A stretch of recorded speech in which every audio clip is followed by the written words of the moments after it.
I'm going to have a controversial viewpoint. I am sad. I completely hit the absolute wrong button there.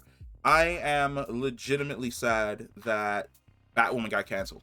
I feel as though Batwoman, for the most part, really got a bad rap. I think the very first season of this show was absolutely fucking abysmal. The only redeeming thing from season one was Alice.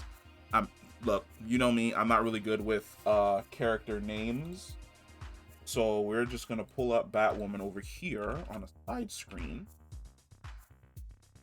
That way, I can read out the people who are playing certain characters in the show's name, because there are legitimately some fantastic people on this show. And they definitely do need shout outs, because like I said, I think season one is abysmal. I think Ruby Rose was the worst choice for Kate Kane, which is hilarious because I think that the woman that came in to replace her for like 2 episodes did a way more fantastic job of playing Kate Kane than Ruby Rose did. Hey everybody, Sen here with today's sponsor for the video, NordPass. NordPass is a program created by the guys who made NordVPN. It stores all of your passwords in one location of your choosing offline that only you can access. It provides you with an autofill feature for the websites that you've already visited, and it also securely stores your credit card information offline that only you can access, away from other people's prying eyes. But in the event that somebody's prying eyes are able to lay their eyes upon that of your information, NordPass will notify you of any data breaches involving your username, your passwords, or even your credit cards.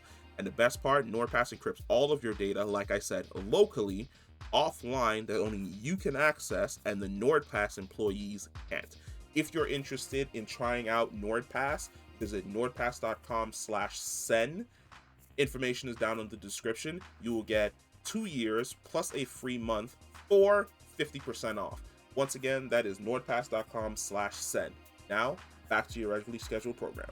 I vibed with her Ruby Rose way more than I did with um I vibed with her Ruby Rose. I vibed with her K Kane way more than I did Ruby Rose.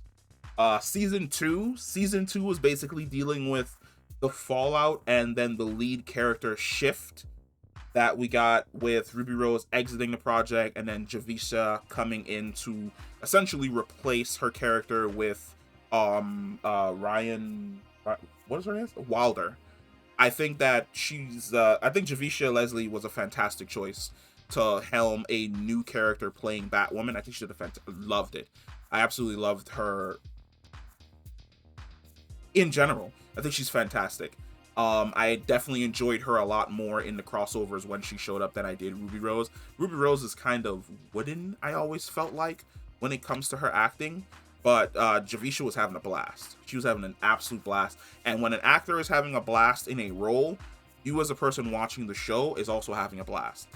Season two's writing was a little bit up and down, more or less because season two was essentially tidying up and wrapping up the plot threads from season one, while also introducing a new lead and new threats for the new lead that she has to face.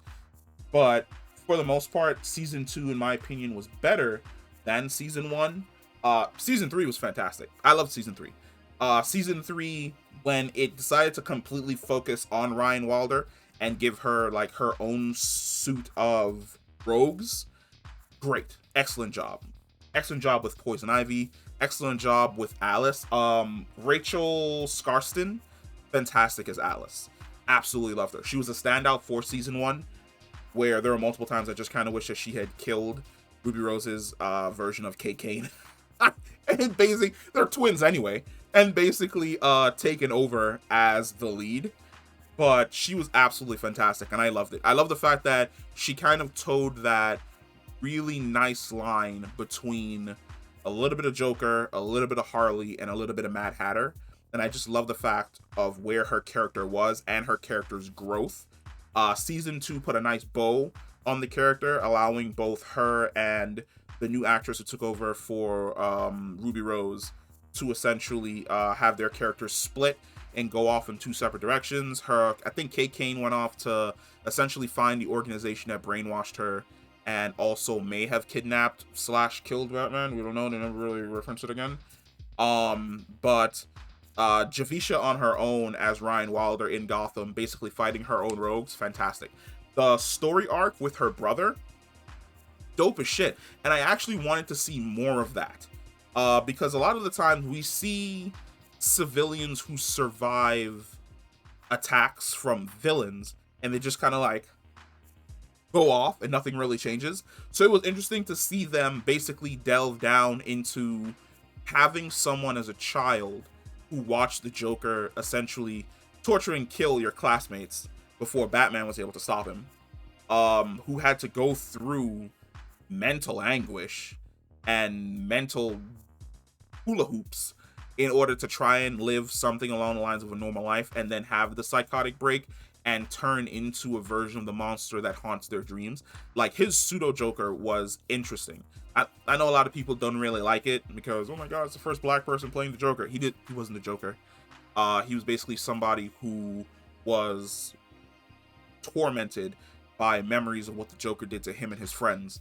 And in his torment, he ends up becoming the Joker. If you've ever played Batman Arkham Knight, basically his story arc is what happened to Jason Todd, which is essentially Jason gets taken, kidnapped by the Joker, tortured, made insane, and set loose on Batman. Basically the same thing for her brother in this. Most of the other characters were dope as shit as well. Luke Fox, played by Cameron Johnson, fantastic.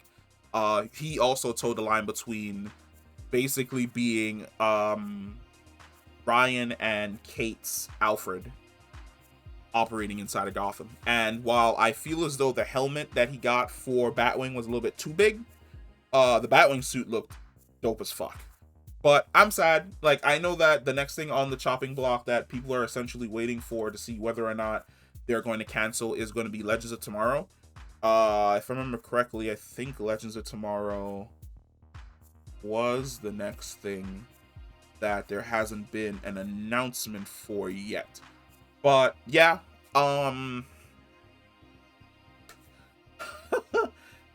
we did hear beforehand that the CW was looking to cancel like a lot of its shows, which doesn't really shock me. I feel as though the age of the Arrowverse is essentially coming to an end. I think what we have left is basically Flash, Legends of Tomorrow, Superman and Lois, which Superman and Lois in and of itself is like off in a corner somewhere doing its own thing. And then we also have Naomi, which I also don't see Naomi surviving past season 2 because it is as boring as cardboard, or it may just be me. And of course we have Stargirl and Titans and all these other things that are loosely connected to the Arrowverse, but for the most part happen in their own universes. It looks as though the core Arrowverse on Earth Prime is essentially coming to a close. I am sad to see the Arrowverse go. It probably belted out 10 years of fantastic It definitely belted out 4 years of fantastic content.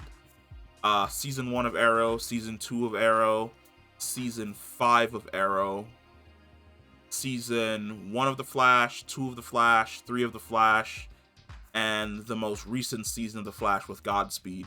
All of those were fantastic. So I'd say we've got about maybe 4 or 5 years of stellar story writing. But for the most part, this entire thing collapses in on itself because of the way in which the CW structures its episodes. 24 episodes is no longer the norm. I feel as though a lot of TV companies are going to have to readjust and realize that basically Netflix and a lot of these online services have it right. 12 to 13 episodes, streamlining your story so that you tell one conclusive story through the entire 12 episode run, focusing all of your money on the VFX for less than half of what you need for TV, creates a better quality that the people watching the show are going to be able to appreciate and love. But like I said, yeah, I'm sad that Batwoman got canceled. I'm sad that the showrunner's not going to be able to finish the storyline for season 4.